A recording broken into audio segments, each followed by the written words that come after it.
안녕하세요. 특수교육 강사 권시연입니다. 오늘부터 2025학년도 대비 기본 이론반이 시작이 되죠. 그래서 이 강의를 선택하신 선생님들께서는 이제 기초부터 좀 차근차근 잘 다지고 싶으셔서 선택을 하셨을 것 같아요. 선생님들 혹시 강의 계획서는 읽고 오셨나요? 이제 강의 계획서 보시면 특학 범위가 굉장히 많죠. 그래서 혼자 공부하시기엔 조금 부담스러운 양일 수 있어요. 그래서 저와 함께 이제 강의를 들으시면서 기본 뼈대를 잡아가는 거고요. 그래서 효율적으로 공부를 하기 위해서 선생님들께서는 이 강의를 잘 활용을 해 주셔야 되고, 그리고 저도 잘 활용을 해 주셔야 되겠습니다. 그래서 이 강의를 어떻게 이용하면 효율적으로 그리고 효과적으로 사용할 수 있는지 강의 소개부터 조금 하고 진행을 하도록 할게요. 그래서 제가 이 강의를 개설한 목표부터 좀 보시면 이제 특수교육 전 영역을 이제 앞으로 8주 동안 꼼꼼하고 체계적으로 이해, 정리하고자 개설을 했습니다. 그래서 우리가 대학 생활 동안 특학을 배웠지만 그것은 임용시험용 공부가 아니었어요. 그래서 선생님들께서 임용에 좀 맞게 기본 개념들을 다시 잘 정리를 할 수 있도록 제가 계속 설명해 드릴 거고, 그리고 다양한 예시들도 함께 제공을 해 드릴 겁니다. 그래서 저의 수업을 잘 따라오시면 기본 뼈대를 잘 다지실 수 있으실 거예요. 그래서 교재 같은 경우에는 작년 교재를 그대로 사용을 할 거고요. 좀 보충할 자료들이 있다면 보충 자료를 제공해 드릴 거예요. 그래서 오늘도 제공을 해 드렸는데요. 이거는 책에 다 붙이셔도 되고요. 아니면 선생님들께서 이제 필요하다고 생각하시는 부분들만 좀 추가하시면 되겠습니다. 그래서 8주 강의가 어떻게 진행되는지에 대해서 같이 한 번 더 보도록 할게요. 그래서 일단 이번 주에는 개별화 교육 및 통합교육 진단평가를 다룰 거고요. 2주차에는 보시면 행동 지원을 다룰 거예요. 그래서 내용이 좀 많은 것은 한 주를 다 할애해서 수업을 진행할 거고, 이제 내용이 좀 적은 부분들 같은 경우에는 하루 안에 끝낼 수 있도록 할 겁니다. 그리고 지금 보시면 첫 3주 동안은 특수교육학 기본 이론에 대해서 다루고 있죠. 그 다음에 이제 장애 영역으로 들어가게 되는데요. 그래서 선생님들께서 조금 생각하셔야 되는 게 3주에 지금 보시면 전환교육과 가족지원이 나와 있는데요. 요것은 교재로는 4권에 있어요. 그래서 교재는 좀 뒤쪽에 있긴 하지만 우리가 특학 부분을 좀 당겨서 다 본다 생각하시고 4권은 조금 미리 구매를 해 주시면 좋을 것 같습니다. 이제 그리고 나서 각 장애 영역을 볼 건데 왜 이런 식으로 구성을 했냐면, 일단 기본 이론의 개념들이 각 장애 영역에 적용되는 것이 매우 많아요. 그래서 특학 기본 이론들을 잘 다져 놓으시면 각 장애 영역 배우실 때 조금 더 쉽게, 그리고 이미 배웠던 것들이어서 넘어갈 수 있는 그러한 부분들이 있어서 이제 이런 식으로 진행이 될 거고요. 그리고 특강이 보이시죠? 특강은 특수교육법과 특수교육 교육과정 총론이 이루어지는데요. 요거 두 개는 사실 선생님들께서 계속 암기해야 되는 부분들입니다. 그런데 그냥 막상 암기를 하려고 하면 좀 암기가 잘 되지도 않고, 그리고 어떻게 해야 될지 좀 막막할 수 있기 때문에 좀 초반에 제가 어떻게 암기해야 되는지 방향성을 제시하는 특강이라고 보시면 되고요. 이제 특수교육 교육과정 총론 같은 경우에는 유특 선생님들은 듣지 않으셔도 괜찮습니다. 유특 같은 경우에는 누리과정에 기반해서 하고 있기 때문에 이거는 초특, 중특 선생님들 대상이라고 생각을 하시면 되고요. 그리고 이제 선생님들 여기 보시면 제가 강의 끝나고 선생님들께 어떠한 것들을 해드릴지에 대해서 적혀 있는데요. 이제 수요일 강의가 끝나고 나면 서브노트를 점검해 드릴 거예요. 꼭 서브노트가 아니라 나는 단권화를 하겠다 하시는 선생님들도 이제 단권화를 점검 받으실 수 있고요. 이 시기에는 어떤 걸 하냐면요. 이제 선생님들께서 서브노트 단권화를 초안을 만드시는 거예요. 그래서 초안을 만들 때 내가 이걸 적긴 했는데 꼭 중요할까요? 아니면 내가 적었는데 중요한 게 빠졌을까요? 이런 것들을 제가 확인을 해드리고, 그리고 약간의 강제성을 부여하는 거다라고 생각을 하시면 되고요. 그리고 매주 목요일에는 이제 형성평가를 실시를 할 거예요. 그래서 한 주 동안 배운 거 같이 확인해 보는 시간을 가질 거고요. 이 형성평가는 인강 선생님들도 하실 수 있게 제가 같이 올려드릴 겁니다. 그래서 인강을 들으시는 선생님들께서도 꼭 수업 끝나시고 형성평가 풀어보시면서 부족한 부분 채워나가시면 좋을 것 같아요. 그리고 제가 최대한 8주 안에, 그리고 정해진 수업 시간 안에 이 내용들을 다 다룰 거지만, 선생님들도 보시다시피 내용이 정말 많아요. 그래서 부득이하게 보강이 생길 수도 있어요. 그래서 조금 양해 부탁드린다는 말씀 드리고 싶어요. 자, 그 다음에 이제 뒤로 넘어가서 보시면 이제 강의를 들을 때 필요한 강의 자료들이 나와 있는데요. 강의를 들을 때 필요한 거는 일단 교재가 있어야 되고요. 구조화틀 그리고 형성평가지가 있어야 되는데, 이제 교재는 구입을 하셔야 되고 구조화틀과 형성평가지는 수업 시간에 제가 배부를 해 드릴 겁니다. 그런데 이제 형성평가지 같은 경우에는 목요일에 우리가 시험을 친다라고 했었죠. 그래서 오늘은 제공이 되지 않았어요. 그래서 오늘 선생님들 받으신 자료 보시면 OT 자료 있으실 거고요. 구조화틀과 그리고 보충 자료가 제공되었습니다. 그래서 이것들을 각각 어떻게 활용하면 좋을지에 대해서 같이 이야기를 해볼 건데요. 일단 먼저 교재는 이렇게 활용을 하시면 되겠어요. 그래서 교재는 일단 강의 전, 중, 후에 기본 개념을 정리하는 이제 기본적인 교재다라고 생각을 하시면 되고요. 그래서 강의 전에는 미리 한 번은 이렇게 훑어보고 오시면 좋을 것 같아요. 제가 꼼꼼히 읽어보고 오시면 좋을 것 같다고 말할까 하다가 그렇게 얘기를 하게 되면 선생님들 나중에는 이거 읽는데 너무 시간이 오래 걸려서 그냥 예습 안 할래 이렇게 되실 것 같아서 그냥 어떤 내용들이 있는지, 그리고 나 오늘 강의에서 어떤 거 배우는지 정도만 확인하는 정도로 보고 오시면 되겠고요. 그리고 강의 중에는 기본적으로 교재를 가지고 진도가 나갑니다. 그래서 같이 보면서 수업을 들으시면 되겠고요.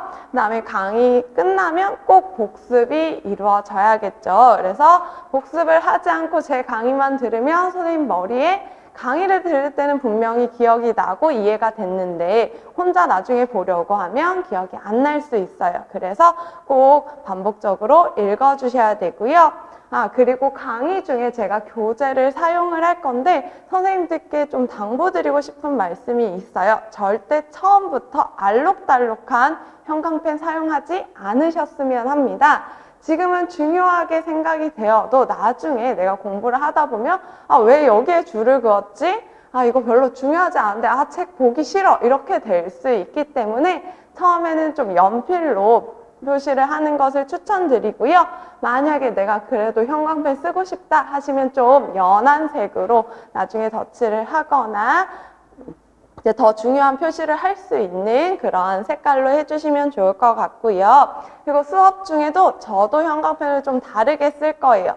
이렇게 빨간색을 쓰게 되는 경우에는 중요하다라는 표시인 거고요. 그리고 나머지 색깔, 아마 대부분 하늘색을 쓰게 될 텐데, 요거 잘 안 보이네요. 요 색깔로 할게요. 자, 요것을 쓰게 될 텐데 그런 경우에는 그냥 제가 설명을 하는 과정에서 선생님들께서 책을 잘 찾아보시라고 긋는 경우가 있을 거고요.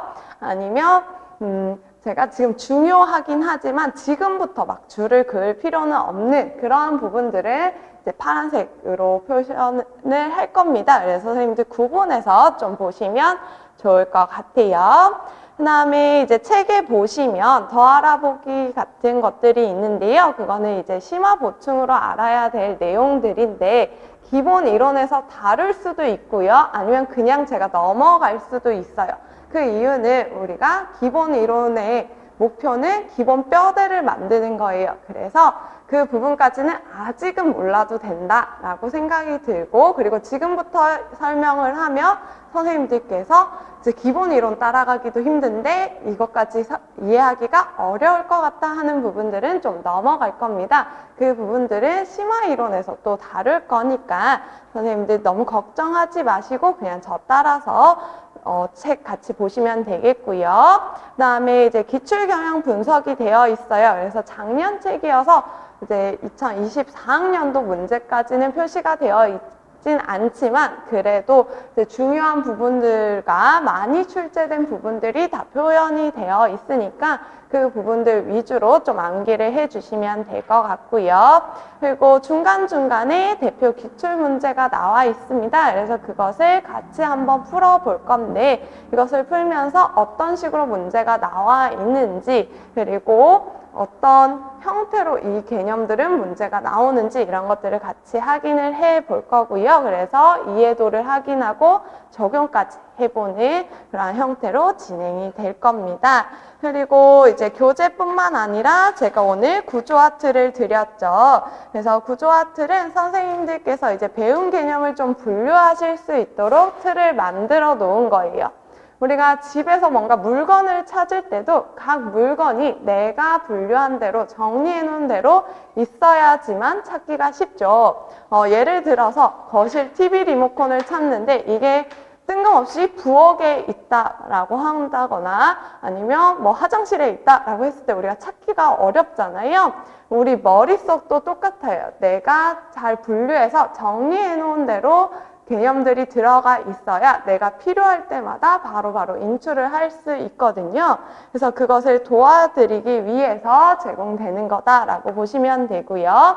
그래서 강의 후에 선생님들 한번 정리를 해 보시면 좋을 것 같고, 다음에 정리를 하실 때는 이제 상하이 개념 그리고 주변 개념들을 이제 주제에 따라서 좀 분류한다, 범주화한다 라고 생각을 하시면 되겠어요. 그리고 이제 인출을 하시게 될 텐데 인출을 할 때 처음부터 백지 인출하려고 하면 아무것도 생각이 안 나요. 내 머리가 백지가 된 것 같거든요. 그래서 이 구조화 틀을 좀 활용을 해서 이걸 보면서 이때는 어떠한 내용들이 있었지 이런 것들을 좀 인출을 해 주시면 좋은데, 이제 선생님들 처음이시니까 이것을 이렇게 그냥 드리면 어떻게 활용해야 될지 좀 고민이 많으시더라고요. 그래서 기본 이론반에서는 매일 마지막 시간에 제가 구조화 틀을 바탕으로 오늘 하루 동안 배웠던 것들에 대해서 내용 정리를 해 드릴 거예요. 그래서 그거 보시면서 이런 식으로 활용하면 되는구나 라고 좀 착용하셔가지고 이제 복습하실 때도 저랑 한 것처럼 활용해 보시면 좋을 것 같습니다. 그 다음에 이제 또 뒷장 넘어가시면 빈칸 채우기 형성평가가 있죠. 그래서 매주 목요일마다 형성평가를 풀어볼 거고요. 한 주의 공부 내가 얼마나 열심히 했는가, 좀 암기가 되었는가 이런 것들을 확인해 보는 것이어서 이제 주요한 부분들을 이제 빈칸으로 뚫어놨어요. 그래서 이제 기본 이론반부터 좀 암기를 한다라고 생각을 하시고 문제를 풀어보시면 되겠고요. 이것을 푸는 이유는 내가 많이 맞추는 것도 사실 중요하지만 내가 어느 부분에서 좀 암기가 잘 안 되었는지, 그리고 강사가 생각하는 중요한 부분들은 어디인지 이런 것들을 파악하는 거다라고 생각을 하시면 되겠어요. 그런데 제가 문제는 드릴 건데 답지는 드리지 않을 거예요. 왜냐하면 교재에 답이 다 있기 때문이에요. 그래서 교재를 한 번이라도 더 읽었으면 하는 마음으로 제가 답지를 드리지 않는 거니까 이제 풀어보시고 그 다음에 답은 책에서 직접 찾아보시면서 한번 복습해 보신다라고 생각하시면 되겠어요.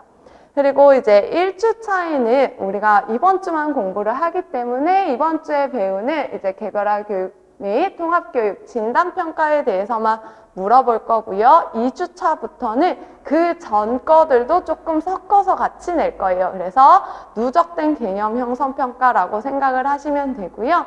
내가 시간을 내서 이전 거 복습하기 좀 어려우니까 이제 형성평가지로 그 최소한을 챙겨간다라고 생각을 하시면 되겠어요. 그래서 제가 이런 자료들도 드리고 강의 때 설명도 드리고 하면서 선생님들께서 잘 이해하고 암기할 수 있도록 도와드릴 거예요. 그렇지만 선생님들도 공부를 꼭 해주셔야 이제 기본 이론을 잘 정리를 할 수 있겠죠. 그래서 기본 이론반을 선생님들께서 효과적으로 그리고 효율적으로 활용하는 방법을 좀 얘기해 보자면, 일단 강의를 듣는 동안에는 노트 필기보다는 제 설명에 좀 집중을 해 주셨으면 좋겠습니다. 일단 제 수업 자체가 필기가 그렇게 많지가 않아요. 그래서 필기를 하시기보다는 제가 어떤 설명을 하는지에 대해서 좀 집중해서 들어주시면 좋고요. 그리고 이제 제가 하는 말을 많이 필기를 하시던데, 이제 필기에 집중하느라 설명을 제대로 듣지 못하면 나중에 필기를 봐도 이해가 잘 되지 않는 부분들이 생길 수 있어요. 그래서 이제 강의를 듣는 동안에는 좀 설명에 집중을 해 주시고요. 나중에 복습할 때 뭔가 제가 설명했던 게 잘 기억이 안 난다, 그리고 내가 나중에 필기하려고 했는데 기억이 안 난다 하시면 그냥 개별적으로 질문하시면 됩니다. 메일 보내셔도 되고요. 카페에 올리셔도 되고, 아니면 수업 끝나고 저한테 개별 질문하시면 제가 다시 알려드릴 테니까 이제 수업 중에 너무 필기에 집중 안 하셔도 되겠고요. 그리고 제가 질문을 많이 하지는 않아요. 그렇지만 이제 질문을 하게 되면 좀 적극적으로 대답을 해주시면 좋을 것 같고요. 이제 큰 소리로까지는 바라지 않을게요. 그냥 이제 혼잣말로라도 이제 제가 질문한 것에 대해서 좀 말로 작게라도 얘기를 하다 보면 자연스럽게 암기되는 부분들이 있거든요. 그래서 질문에 좀 적극적으로 대답을 해주시고요. 그리고 여기 밑에 보시면 하나를 외우고 가자라는 생각으로 강의 듣기라고 되어 있죠. 그래서 하나는 외우고 가자라는 요 말이 사실 제 수업에 집중해 주세요 라는 말도 되고요. 그리고 또 하나는 기본 이론부터 너무 욕심은 내지 말자라는 얘기도 되는 거예요. 우리가 11개월 동안 공부를 해야 되죠. 그 11개월 동안 공부를 하려면 지금부터 너무 힘을 많이 빼면 나중에 금방 지치게 돼요. 그래서 이제 기본 이론만은 사실 수업에 들어가면 내용이 너무 많아서 좀 압도되긴 하지만 그래도 최대한 좀 마음을 여유롭게 가지고 이제 수업을 들어주시면 좋을 것 같습니다. 그리고 이제 강의를 듣자마자 구조아트를 활용해서 이해도를 점검하는, 그러니까 복습하는 그런 과정을 꼭 해주셨으면 좋겠는데요. 일단 오늘 배운 내용을 교재를 먼저 읽어주시고 그 다음에 구조아트를 활용해서 한번 인출해 보시는 그런 과정이 있으시면 좋을 것 같아요. 그리고 이제 교재를 읽었는데 분명히 수업 시간에는 잘 이해가 됐는데 다시 읽으니까 잘 이해가 되지 않더라 하시면 한 번 더 읽어보시고, 한 번 더 읽었는데도 모르겠더라 하시면 그냥 편하게 저한테 질문을 해주시면 좋을 것 같아요.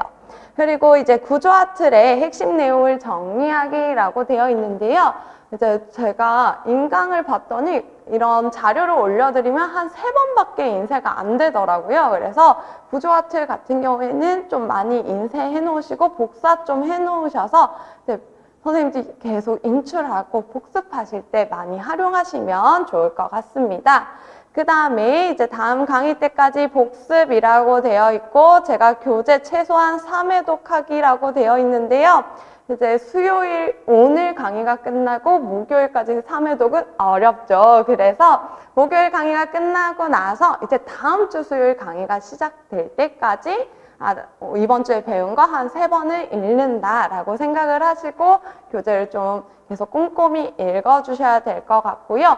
이제 교재를 읽는 것을 계속 강조드리고 있는데 그 이유가 이번에 특학 문제들을 좀 보시면 탈기출 문제들도 좀 나왔어요. 그래서 제가 계속 나올 법한 거 그리고 중요한 거 계속 강조해 드릴 테지만 아무래도 이제 수업을 하다 보면 좀 자주 출제된 거 위주로 얘기를 하게 되죠. 그랬을 때 이제 선생님들께서 그 점을 보완할 수 있는 방법이 교재를 좀 자주 읽는 거예요. 그래서 교재를 3회독은 꼭 하고 오셨으면 하고요. 그리고 교재에 수록된 기출 문제들이 있었는데 수업 중에 같이 푸는 것도 있고 제가 그냥 넘어가는 것도 있을 거예요. 그래서 같이 푼 것도 다시 한번 풀어보시고 넘어간 부분들도 한번 풀어보시면서 이런 식으로 문제가 나오는 거구나 확인해 주시고요. 그다음에 이제 서브노트와 단거나 초안을 지금부터 만드셔야 되는데 이제 매주 수요일 강의 마치고 점검해 드릴 테니까 꼭 이제 점검 받고 가시면 좋을 것 같습니다. 자, 그리고 이제 선생님들 중에, 그리고 저도 좀 공부할 때 그랬는데요. 강제성이 있어요. 공부를 한다 하시는 선생님들 계시죠? 그런 선생님들은 이제 카페를 좀 많이 활용을 하시면 좋을 것 같아요. 그래서 매일매일 공부하는 거 인증하는 그러한 게시판도 있고요. 그리고 카페에 들어가 보시면 질문하는 곳도 있기 때문에 선생님들 궁금하신 거 있으시면 항상 질문 편하게 해주시면 좋을 것 같고, 그리고 카페에는 사실 제가 질문을 올릴 때 좀 공개적으로 올려주세요 라고 얘기를 해요. 근데 똑같은 것이 이제 반복적으로 질문이 올라오면 이제 제가 똑같은 말을 계속 답변을 하는 것도 조금 부담스럽고, 그리고 다른 사람이 궁금해하는 것을 나는 궁금하지 않다라고 생각을 했는데 또 막상 보면 이런 내용이었구나 라고 생각되는 것들도 있거든요. 그래서 카페에는 좀 공개적으로 질문을 남겨주시면 좋을 것 같고요. 내가 카페에 진짜 공개적으로 올리기 좀 부끄럽다 라고 하시면 그냥 메일도 괜찮습니다. 그래서 학습 관련 질문은 항상 제가 환영하고 꼼꼼하게 답변을 드리니까 선생님들 편하게 메일이나 카페 활용해서 질문해 주시면 좋을 것 같아요. 그래서 이제 기본 이론반 강의 소개를 마무리할 건데요. 이제 마지막에 이제 선생님들 기본 이론만 들으시면서 어떤 마음가짐이면 좋을까 하는 걸 이제 고민하다가 요 문구를 가지고 왔는데요. 이제 1월 3일이죠. 우리 1월 1일에 선생님들 새해 목표 그리고 새해 결심 다들 하셨을 거예요. 그 중에 하나가 임용 합격해서 이제 교사가 되어야지가 있지 않을까요? 그쵸? 그래서 임용 시험을 합격하기 위해서 우리가 공부 열심히 하겠다 하는 그 결심 잊지 마시고 기본 이론부터 열심히 따라오시면 좋을 것 같습니다. 그래서 이렇게 해서 이제 소개는 마무리할 거고요. 우리 바로 이제 강의 시작하도록 할게요. 그래서 제일 첫 번째 장 펼쳐주시면 되겠어요. 자, 제일 첫 번째는 우리가 개별화 교육 및 통합 교육을 할 건데요. 이제 개별화 교육, 통합 교육은 특수 교육을 이야기할 때 빼놓을 수 없는 기본적인 것이죠. 그래서 문제로도 많이 나오고 있고 선생님들 현장에 가서 많이 활용하는 것도 이 부분에 있어요. 특히 개별화 교육계획 선생님들 세우셔야 되잖아요. 그래서 이 부분은 꼼꼼하게 잘 확인을 해 주시면 좋을 것 같고요. 그리고 이제 콘텐츠 부분에 보시면 이제 파트 1에서는 이제 정의 및 용어 부분을 볼 건데요. 이 부분은 특수교육과 장애에 대한 기본적인 개념을 설명하는 거다라고 보시면 돼요.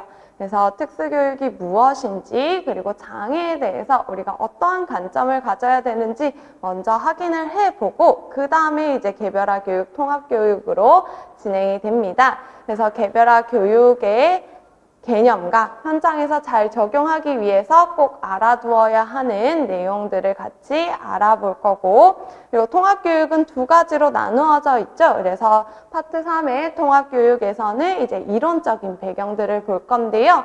유초특 논술의 단골 내용이죠. 그래서 이 통합교육의 이론적 배경들도 잘 암기를 해 두셔야 되고요. 그 다음에 통합교육을 위한 수업의 실제 같은 경우에는 성공적인 통합교육을 위한 다양한 방법들이 또 제시가 되고 있어요. 그래서 이 부분도 같이 잘 알아두셔야 됩니다. 그 다음에 마지막에 보시면 장애인 등에 대한 특수교육법이 있는데요. 이것은 특학 기본이론의 대부분 뒤쪽에 나와 있어요. 이 부분은 이제 우리가 특수교육법을 암기를 해야 되는데 이제 1조부터 마지막 조까지 쭉 암기를 하겠죠. 그때 조금 분류해서 암기를 해 놓으시면 또 암기가 쉽기 때문에 오늘 배운 내용과 관련된 법적 근거들이 무엇이 있는가를 다시 확인하는 과정이다라고 보시면 되겠어요. 그래서 이제 정의 및 용어 파트부터 부터 진행을 해 보도록 할 건데요. 이제 페이지는 이쪽이고요. 이제 개별화 교육과 통합교육을 공부하기 전에 제가 특수교육이 무엇인지 같이 먼저 알아보는 그러한 파트를 넣었는데요. 이 파트를 넣었더니 선생님들께서 조금 대충 보시더라고요. 약간 쉬어가는 타임처럼. 그런데 이제 이 파트는 2차 면접에서 좀 중요한 파트다라고 생각을 하시면 돼요.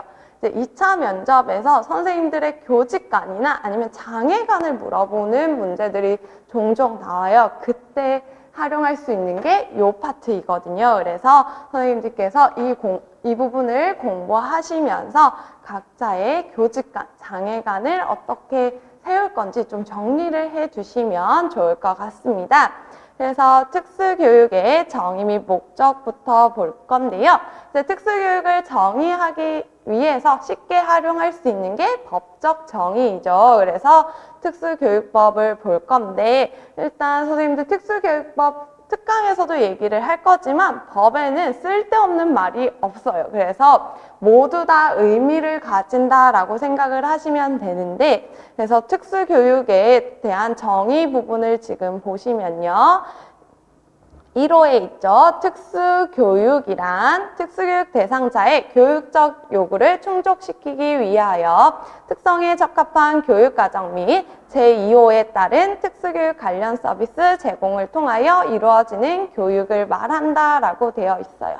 그러면 이 정의를 보고 우리가 알 수 있는 것, 특수교육의 대상은 누구인가요? 특수교육 대상자라고 되어 있죠. 그래서 특수교육의 대상은 특수교육 대상자구나 라는 거 볼 수 있고 그럼 특수교육의 목적은 이 문장에서 어디 부분일까요? 특수교육 대상자의 교육적 요구를 충족시키는 것이 목적이겠죠. 그래서 특수교육 대상자 같은 경우에는 장애로 인해서 생기는 특별한 교육적 요구들이 있어요. 그래서 그것을 충족시키는 것이 특수교육의 목적이다라고 생각을 하시면 되고요. 그래서 이 목적을 충족시키기 위해서 어떤 것들을 제공하는가 하고 보시면 두 가지를 제공을 해요. 어떤 걸 제공하죠? 교육과정과 특수교육 관련 서비스를 제공을 해요. 그래서 이제 특수교육을 했을 때는 선생님들께서 학교에서 제공하는 교육과정, 교육뿐만 아니라 특수교육 관련 서비스도 포함되는구나 잘 암기해 두셔야 되고요. 그런데 이 두 가지를 제공을 할 때 또 고려해야 되는 부분이 있죠. 특성에 적합한이라는 말을 하고 있어요. 이 특성에 적합하다라는 것은 개별 특수교육 대상자의 특성에 적합한이라는 말이겠죠. 그래서 개별화된 교육을 강조하고 있다라는 것도 볼 수 있습니다. 그래서 특수교육은 우리가 특수교육 대상자가 정말 다 다른 특성을 가지고 있고 다 다른 장애 유형을 가지고 있기 때문에 각각의 특성에 적합한 교육을 제공해야 된다, 개별화된 접근을 해야 된다라는 것이 계속해서 강조가 될 거예요. 그래서 특수교육이라는 것은 일반 교육으로 충족시키지 못하는 특수교육 대상자의 교육적 요구를 충족시키기 위해서 제공되는 개별화된 교육과정 및 특수교육 관련 서비스다라고 이해를 하시면 되고요. 그리고 이러한 특수교육법 같은 경우에는 다양한 이론을 통해서 이제 만들어지죠. 그래서 학자들이 말한 특수교육에 대한 정의를 밑에다가 제시를 했는데 이걸 같이 보시면 일단 2번 문항을 보시면 2번을 보시면 개별화된 교육이라고 얘기가 되고 있고요. 3번에서도 개별화된 교수와 지원을 제공한다라고 되어 있고 4번에도 개별적으로 라고 되어 있어요. 그래서 공통적으로 계속 개별화된 접근을 정의에 포함하고 있는 것을 알 수 있습니다. 그렇기 때문에 선생님들 그냥 특수교육 이야기 하실 때는 얘는 개별화 교육이구나 라고 이해를 하셔도 될 만큼 개별화 교육에 대해서 강조를 하고 있다라는 부분 기억해 두시고요. 그러면 특수교육의 목적은 무엇인가 하고 그 다음 장 넘어가서 보시면 목적에서도 나와요. 개별 학생회 라고 되어 있죠. 그래서 여기서도 지금 또 개별화된 접근에 대해서 이야기하고 있구나 라는 거 볼 수 있고요. 그래서 개별 학생의 특별한 요구를 고려해서 가능성을 최대한 신장하여 이러한 내용이 있지만 우리가 중요하게 봐야 되는 건 독립생활로 이끈다라는 것이에요. 우리가 개별 학생을 교육을 해서 궁극적으로 얻고자 하는 목적은 독립적인 존재로 만드는 것이거든요.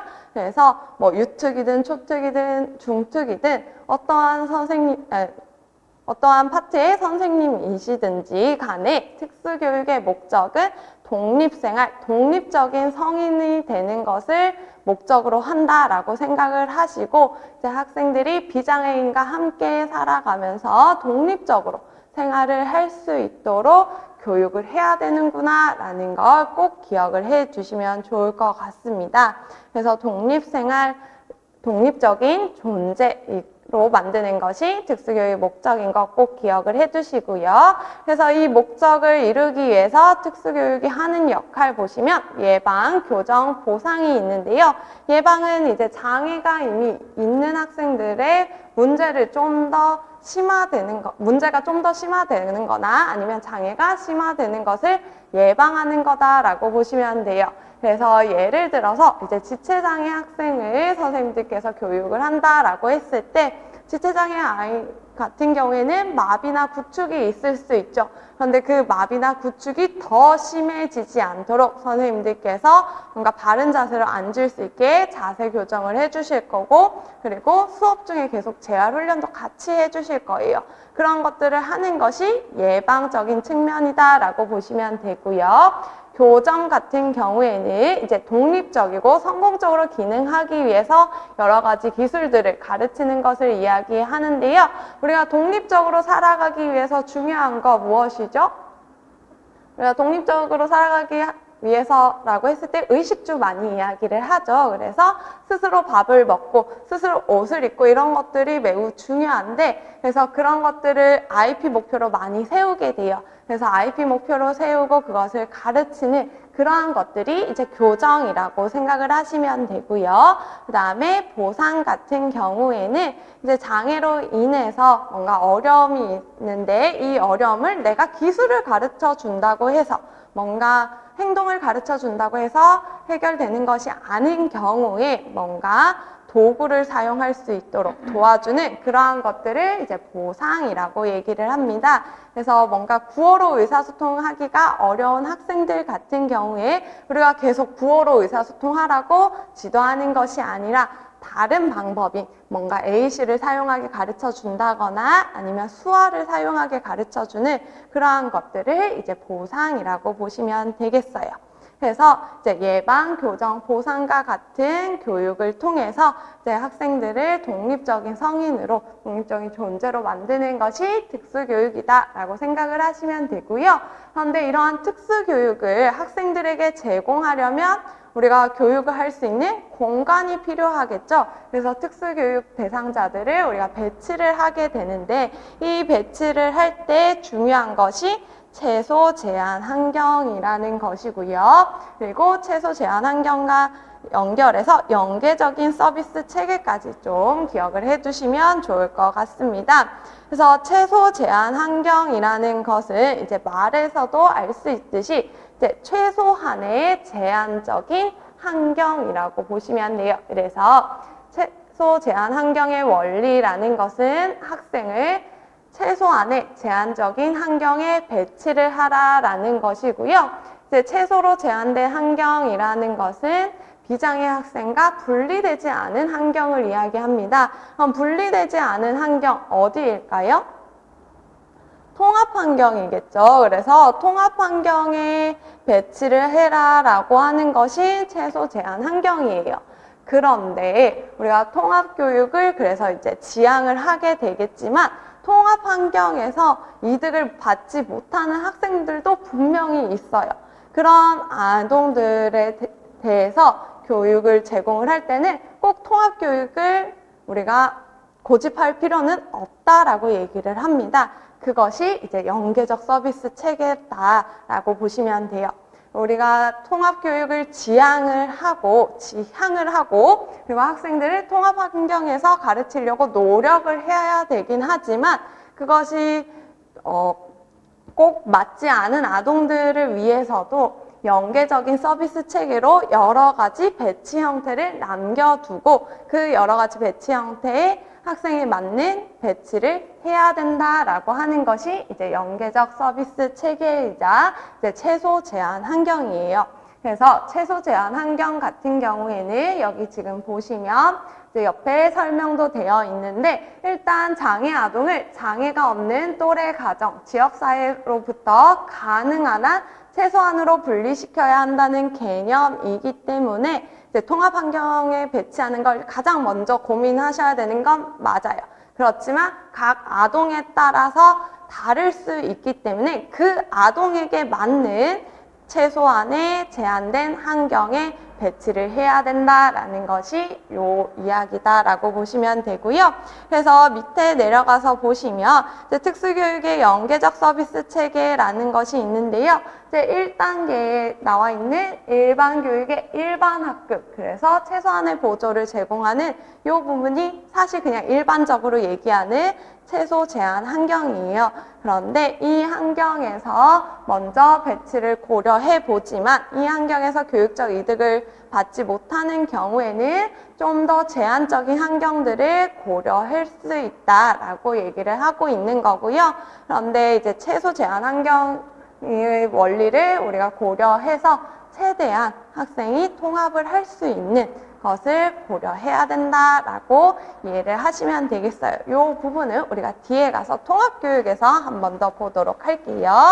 그리고 이제 뒷장에 가서 보시면 이제 더 알아보기에 특수교육 프로그램 체계가 있는데 요거는 이제 연계적 서비스 체계를 조금 더 다르게 분류를 한 거다라고 보시면 되고 거의 비슷한 형태로 나와 있긴 해요. 그래서 이 부분을 보실 때 지금 제일 밑에가 최소 제한 환경이고요. 그리고 제일 위가 가장 제한된 환경입니다. 그래서 최소 제한 환경에 배치를 할 수 있지만 필요한 경우에 여기 보시면 필요한 이동이라고 되어 있죠. 필요한 경우에는 제한적인 환경에 배치를 할 수 있어요. 그런데 또 화살표 여기 밑에 보시면 가능한 한 빨리 복귀라고 되어 있죠. 그래서 우리가 제한된 환경에 배치를 하더라도 가능한 한 빨리 다시 통합될 수 있도록 노력해야 된다라고 하는 거예요. 그래서 여기까지 해서 우리가 특수교육의 정의 및 목적 그리고 배치를 보았는데요. 요걸 보고 우리가 알 수 있는 거 생각해 보시면 일단 특수교육은 개별화 교육으로 이루어진다라는 거 알 수 있고요. 그 다음에 통합교육을 지향하고 있다라는 거 알 수 있죠. 그래서 특수교육을 이야기할 때는 개별화 교육과 통합교육을 빼고 말할 수 없다라는 거 꼭 알아두시고요. 그 다음에 이제 장애에 대한 이해 부분을 볼 건데요. 요거는 이제 선생님들의 장애간 수립과 좀 연결해서 보시면 좋을 것 같습니다. 그래서 장애를 바라보는 모델 중에 이제 4가지 모델을 먼저 볼 건데 윤리적 모델, 의학 모델, 재활 모델, 인권 모델이 있어요. 그래서 윤리적 모델 같은 경우에는 이제 장애가 생기는 이유를 가족이나 아니면 장애인 본인의 뭔가 죄와 연결을 해서 장애가 생긴다라고 보는 거예요. 그래서 정말 구닥다리 약간 모델이죠. 정말 예전에 나와서 이제 장애인의 문제다, 가족의 문제다라고 한원하는 그런 모델이었는데 사실 구닥다리 모델이긴 하지만 그리고 사람들이 다 이제 이렇게 생각하지 않는다라고 하지만 현실에서는 이러한 생각을 가지는 사람들이 아직도 좀 있어요.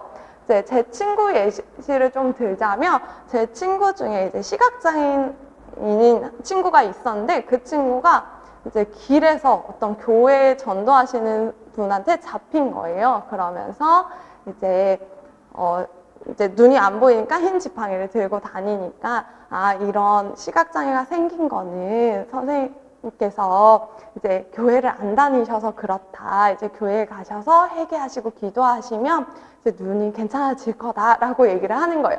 사실 지금 생각해보면 좀 사이비일 거예요. 교회가 아니라. 그렇지만 그렇게 사이비가 이렇게 얘기를 해서 그 친구를 결국 데리고 가서 한 3시간 동안 기도를 드리고 나왔다라고 얘기를 하더라고요. 그런 것이 아직도 있어요. 그래서 이제 윤리적 모델을 가진 사람들이 있다라고 볼 수 있고요. 근데 이건 좀 극단적인 예시였죠. 이 극단적인 예시 말고 우리가 일상에서 볼 수 있는 예시도 들을 수 있는데요. 이제 자폐성 장애 아동의 부모님들이 진짜 많이 듣는 얘기 중에 하나가 이제 엄마가 어릴 때 상호작용을 잘 안 해줘서 안아주지 않아서 뭔가 애정 표현을 하지 않아서 생긴 거다 이러한 말을 많이 하죠. 그 말을 하는 이유 뭐겠어요? 가족이 잘못해서 엄마가 잘못해서 자기가 생긴다라고 보는 거죠. 그것도 윤리적 모델에 입각한 생각입니다. 그래서 이러한 말을 만약에 내뱉는 사람이 혹시라도 있으면 너 진짜 옛날 구닥다리 모델 얘기하는 거야 라고 한마디 해주시면 좋을 것 같아요. 그 다음에 이제 의학 모델로 넘어가서요. 의학 모델은 이제 많은 장애들이 질병과 관련이 있다라고 보는 거고요. 그래서 여기 의학 모델에서는 의사의 말이 정말 권위를 많이 가지게 됩니다. 그래서 의사의 진단을 매우 중요하게 생각하는 것이 의학 모델이에요. 그래서 이제 장애는 의학적 모델로 나타나고 따라서 의사의 의견이 매우 중요하다라고 보는 것이기 때문에 개인의 경험이나 상태보다는 의사가 어떻게 진단을 내리냐에 좀 더 초점을 두는 거고 이것의 예시는 이제 조금 몇 년 전으로 돌아가서 얘기를 하면 좋을 것 같아요. 몇 년 전만 해도 우리가 활동 지원을 받기 위해서 기준이 의사가 장애가 심하다라는 진단을 해주어야지만 활동 지원을 받을 수 있었어요. 그래서 이제 등급제라고 하죠. 등급이 되어야지만 활동 지원을 받을 수 있었는데 그런 경우에 어떤 문제가 생기냐면요. 예를 들어서 한 장애인이 있는데 이 장애인은 장애가 심하지는 않아요. 그런데 어릴 때부터 지금까지 계속 시설에서 살아서 시설에 있는 좋은 직원분들이 계속 모든 걸 다 해준 거예요. 그래서 이분은 혼자서 뭔가 씻어본 적도 없고요. 밥을 먹어본 적도 없고 어딘가에 나가본 적도 없어요. 그런데 이제 시설에서 퇴소를 하게 되었죠. 그러면 이 사람은 장애는 심하지 않지만 내가 혼자서 해본 것이 별로 없기 때문에 누군가의 지원이 일단 필요해요. 내가 무언가를 배우려고 하더라도 배울 때까지 도와줄 사람이 필요하죠. 그런데 이 의학 모델에 따라서 우리가 활동 지원 등급이 있었던 그때에는 이분은 활동 지원을 받지 못하게 됩니다. 그래서 개인의 뭔가 경험이나 실제로 할 수 있는 기능 이런 것보다는 의사가 봤을 때 얘는 그렇게 장애가 심하지 않은데 뭔가 질문을 했을 때 대답을 잘하는데 그래서 이러한 진단을 받게 되면 이제 활동 지원을 받지 못하는 그것이 이제 의학 모델의 예시가 될 수 있겠어요. 그래서 의학 모델은 이제 개인의 경험, 상태보다는 진단명, 의사의 진단을 중요하게 생각한다라고 보시면 되겠고요. 그다음에 이제 재활 모델 같은 경우에는 이제 그냥 의사에서 재활 전문가로 바뀌었다라고 보시면 되고요. 그래서 이제 재활 전문가의 권위가 올라간 거죠. 그래서 의학 모델과 재활 모델 모두 다 이제 장애를 비정상적인 거, 우리가 고쳐야 되는 거 이런 것으로 보고 이제 대한다라는 것에서 한계가 있다라고 얘기를 하고 있고요. 그 다음에 이제 인권 모델은 이것과 좀 다른 부분이죠. 그래서 인권 모델 같은 경우에는 장애를 개인의 문제로 보지 않고요. 장애는 사회가 만들어낸 것이다 라고 보는 것이 인권 모델이에요. 그래서 장애인들이 일상생활에서 부딪히게 되는 차별적인 대우 자체에 이제 주목을 하게 되고요. 그래서 장애가 생긴 이유는 이 사람이 뭔가 신체 기능이나 뭐 내장에서 손상이 있어서 그런 것이 아니라 사회에서 이것을 장애로 하자라고 정의했기 때문에 생기는 거다라고 보는 것이고요. 인권 모델은 장애 유무와 상관없이 뭔가 손상이 있고 없고와 상관없이 모든 사람은 동등한 권리를 가진다, 인권을 가진다 라고 보는 건데, 그런데 지금 사회에서는 장애인을 계속 배제하고 차별을 하고 있으니 그 차별을 없애는 것이 중요하다라고 보는 거다라고 생각하시면 되겠어요. 그래서 제가 여기 오면서 그냥 줄은 안 긋고 계속 그냥 설명했죠. 그래서 선생님들도 그냥 이런 모델들이 있구나 정도로 보시면 되고요. 대신 요거를 두 가지 모델로 다시 나눈 것이 있어요. 요 부분만 조금 기억을 해 두시면 좋을 것 같은데요. 보시면 이제 개별적 모델과 사회적 모델이 있는데, 개별적 모델은 윤리 모델, 의학 모델, 재활 모델을 묶어서 우리가 개별적 모델이라고 하고요. 인권 모델은 아까도 들었지만 좀 달랐죠? 그래서 사회적 모델로 들어가게 됩니다. 그래서 개별적 모델 같은 경우에는 이제 장애를 개인의 문제로 보는 것을 이야기해요. 그래서 뭔가 사회가 문제가 아니라 개인이 가지고 있는 개별적인 문제다라고 보면서 장애는 개인의 문제이기 때문에 장애를 극복하는 것도 개인의 문제이다. 그래서 개인이 노력을 해서 장애를 가지고 있지만 더 잘 통합되고 더 잘 살아갈 수 있도록 개인이 노력해야 된다라고 하는 것이 개별적 모델이에요. 그래서 제일 밑에 보시면 개인의 보다 나은 적응과 행위 변화에 장애 관리에 초점을 둔다. 그래서 개인이 노력해서 장애를 우리가 극복해야 된다라고 말을 가끔 하죠. 그것을 이야기하는 것이 개별적 모델이고요. 이제 사회적 모델 같은 경우에는 이제 반대로 장애는 이제 사회에 의해서 나타난 것이다, 생겨난 것이다 라고 보는 거고요. 그래서 사회적 환경에 의해 창조된 조건들의 복합체로 보는 거다. 그래서 우리가 장애인을 봤을 때 뭔가 손상이 있고 우리랑 조금 다른 것은 그냥 그 사람이 가진 거일 수도 있지만, 그것 자체가 이제 우리에게 장애로 여겨지게 되는 것은 사회의 문제다. 그리고 사회에서 어떤 편견, 관점에 의해서 나타난 것이다 라고 보는 거고요. 그렇기 때문에 장애인들이 통합이 잘 되지 못하고 이제 독립적으로 잘 살아가지 못하는 이유는 다 사회 실패다라고 보는 거예요. 그래서 장애인의 욕구를 수용하고 이에 적합한 서비스를 제공하는데 실패한 사회의 원인이 있다라고 보아서 사회적 인식이나 사회 환경의 개선을 중시하는 것이 이제 사회적 모델의 특징이다라고 보시면 되겠습니다. 그래서 요것과 관련해서 우리가 장애를 지칭하는 다양한 용어들을 지금 볼 건데요. 이제 장애를 바라보는 관점에 따라서 장애를 지칭하는 용어들도 달라져요. 근데 선생님 요 그림은 제가 보충 자료에는 따로 안 넣었어요. 그 이유가 여기 예시에 있는 걸 그냥 그림으로 제가 가지고 온 거거든요. 그래서 그냥 이해하기 쉽도록 제가 가지고 온 거니까 요거 같이 보시면 될 것 같아요. 그래서 이제 우리가 장애를 지칭하는 다양한 용어를 보시면 우리말로는 다 장애라고 번역이 사실 되지만 요 안에서 보면 손상, 무능력, 불이익으로 나누어서 볼 수 있다라고 얘기를 해요. 그래서 손상 부분은 의학적인 문제를 이야기하는 거예요. 그래서 신체나 내장의 특정 부위가 상실되거나 뭔가 감소한 상태를 이야기하는 거고요. 무능력 같은 경우에는 이러한 의학적인 문제로 인해서 이 사람이 다른 사람이 하는 보편적인 방법으로 수행하지 못하는 경우를 이제 무능력이라고 합니다. 그리고 이제 불이익 같은 경우에는 이러한 손상과 무능력으로 인해서 환경과의 상호작용에서 불이익을 얻게 되는 것, 그러니까 환경과 상호작용을 하지 못하게 되는 것을 불이익이라고 해요. 이것에 대해서 이제 예시를 보면서 한번 설명을 다시 해보도록 할게요. 지금 제일 첫 번째 그림에 보시면 다리가 다친 그림이 나와 있죠. 그래서 다리가 다쳤다, 다리가 다쳐서 다친 것 그 자체는 이제 손상, 무능력, 불이익 중에 무엇일까요? 손상이겠죠. 이것이 이제 의학적 원인인 거잖아요. 의학적 상태인 거니까. 다리를 다친 것 자체는 손상인데 이 다리 손상으로 인해서 다른 사람이 걷는 것처럼 걷지 못하고 지금 휠체어를 사용하고 있다라고 하는 것은 요 세 가지 중에 무엇일까요?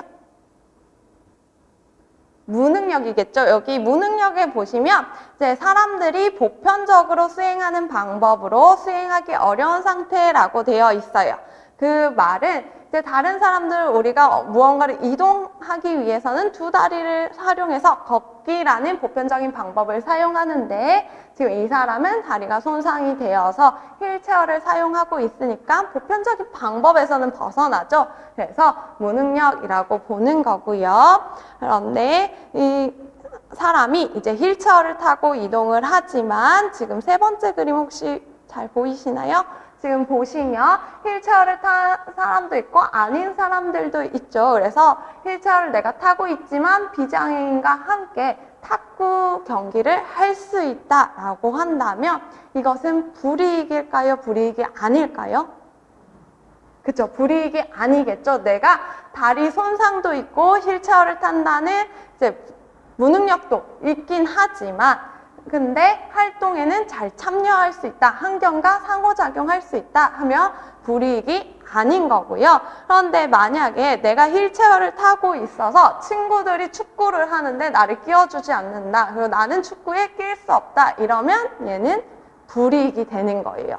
그래서 이제 장애를 우리가 좀 더 자세히 봤을 때 손상과 무능력 까지는 있을 수 있어요. 그런데 이 손상과 무능력이 불이익이 되지 않도록 하는 것이 이제 선생님과 사회 역할이다라고 보는 거고요. 그러면 얘도 이제 사회적 모델에 입각한 용어겠죠. 그러면 여기까지 보면 선생님이 지금 건시연이 장애간 정리하라고 했는데 장애가 어떻게 정리해야 될지 약간 답정너처럼 얘기하고 있죠. 그래서 장애간 잘 정리를 해 두시고요.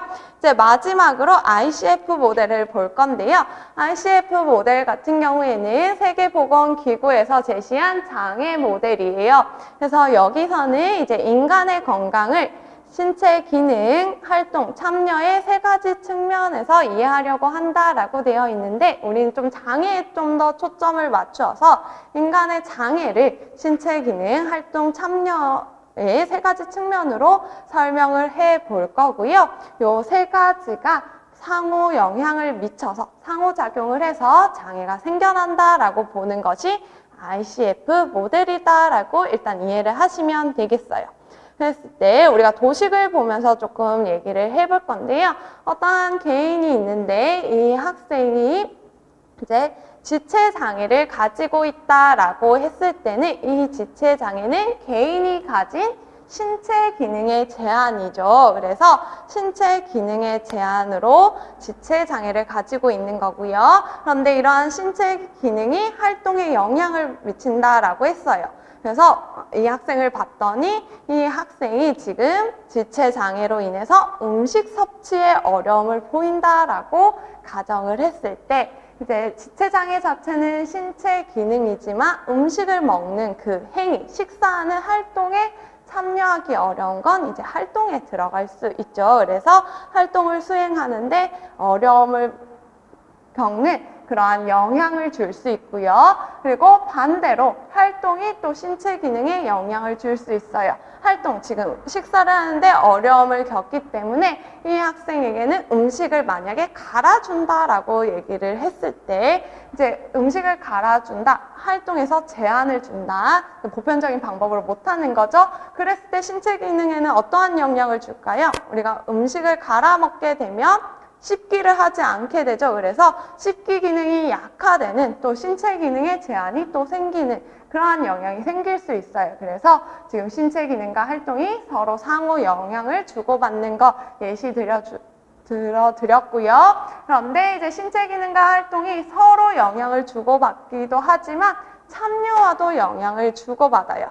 지금 음식을 잘 먹지 못해서 갈아 먹고 있다라는 걸 생각했을 때 밖에 나가서 외식하는 활동에 참여하기가 좀 어렵겠죠. 그래서 식당에서 외식하기가 어렵다 그러면 다양한 음식을 섭취해 보기가 어렵다라고 또 이해할 수 있겠어요. 그러면 이제 또 신체 기능이나 활동에서도 다시 제한이 있는, 그러니까 다양한 음식을 조금씩이라도 먹어보지 못한다 그러면 다른 음식을 주었을 때 감각이 좀 예민하게 반응을 한다거나 아니면 계속해서 갈아 먹는 것만 하기 때문에 식기가 계속 약화된다, 이러한 것들이 생길 수 있겠죠. 그래서 신체 기능 활동 참여가 모두 상호 영향을 주고받는다라고 하는 거고요.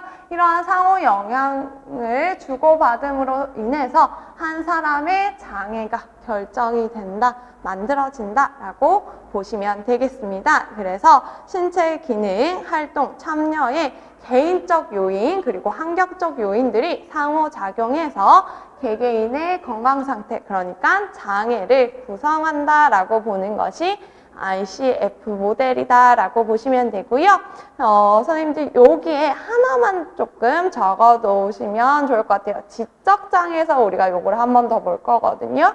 그래서 제가 이제 설명을 하면서 이것은 어디에서 또 볼 거예요 하는 부분들이 있을 거예요. 그러면 좀 표시를 해 두시면 나중에 혼자 책 읽어 보실 때 우리가 1권부터 4권 다 공부하고 나면 얘 지적장애 가서 좀 연결해서 보면 되겠구나, 어디 가서 연결해서 보면 되겠구나 라는 거 찾을 수 있겠죠. 그래서 적어 놓으시면 좋을 것 같고요.